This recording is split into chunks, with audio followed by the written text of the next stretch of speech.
Start.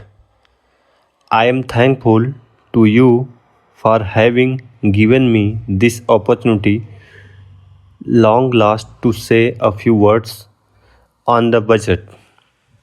Already much has been said and I think the finance minister has come in for his share of congratulations as well as criticisms.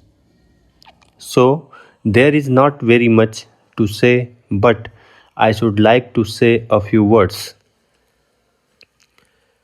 The increased development expenditure and the absence of any new taxation has earned for the budget a good response even from the businessmen. I especially welcome the relief given to the middle classes by raising the exemption limit of income tax in respect of personal income. No doubt, this is some relief to the middle classes, but I would request the finance minister if he could to raise this exemption limit from rupees 4000 to 6000 as that would give substantial relief to the middle classes.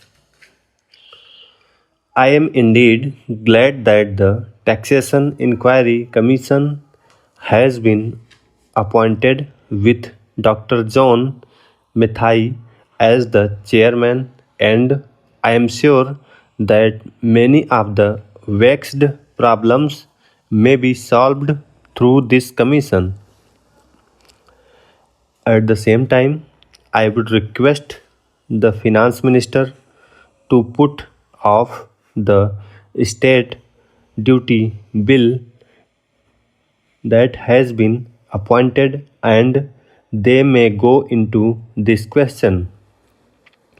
For this, I feel that it is not an opportune moment to put on more taxes on the people. Already, as Mr. Gadgil has appointed, there are so many taxes on the people. The people are overburdened by taxes and they are just trying to recover their stability. So, in regard to estate duty, I would ask him to consider about it.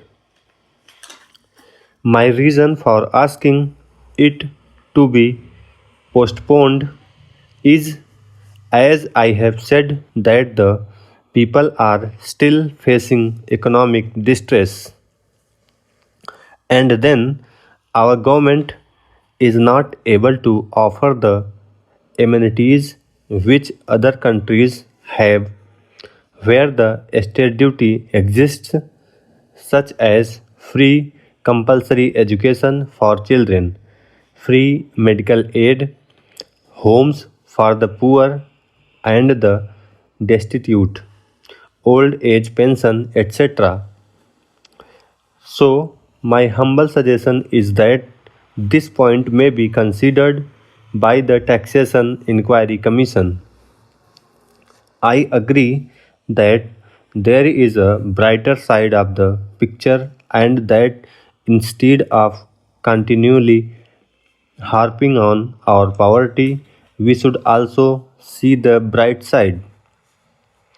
We are making encouraging progress towards laying the foundation of a welfare state.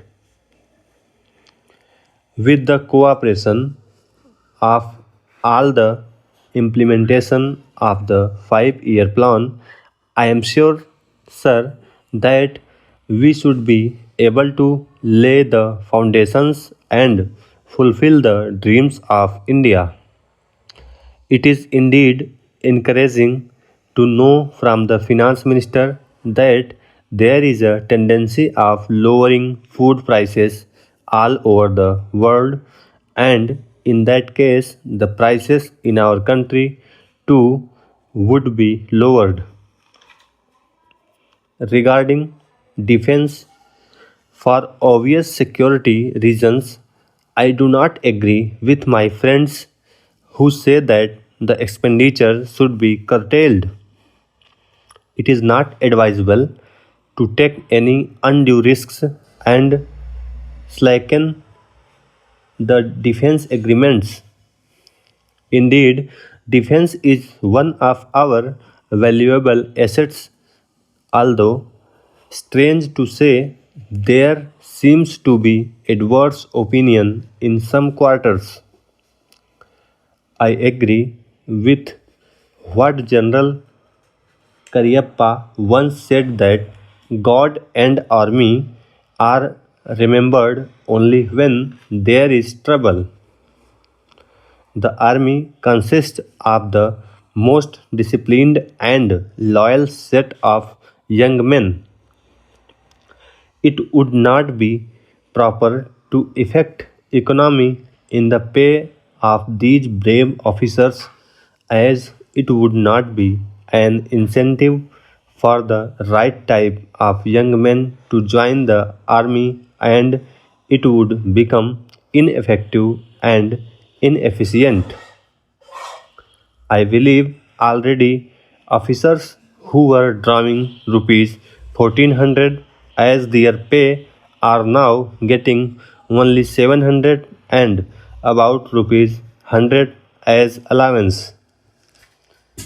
That is, they are getting about half of what they were getting before.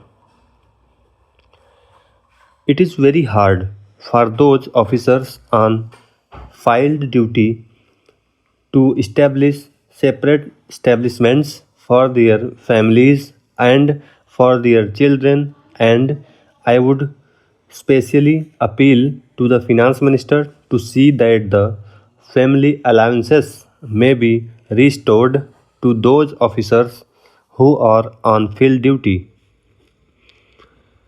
Economy in army could be effected in other ways.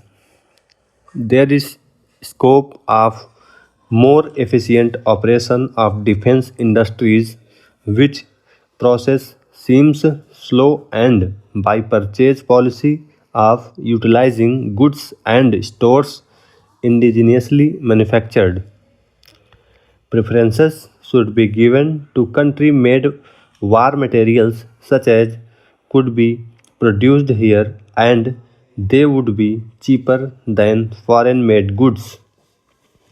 I may also suggest that the armed forces who are not on field service or under any operational commitments could be utilized for giving military training to the youths in schools and colleges, which would teach discipline and loyalty.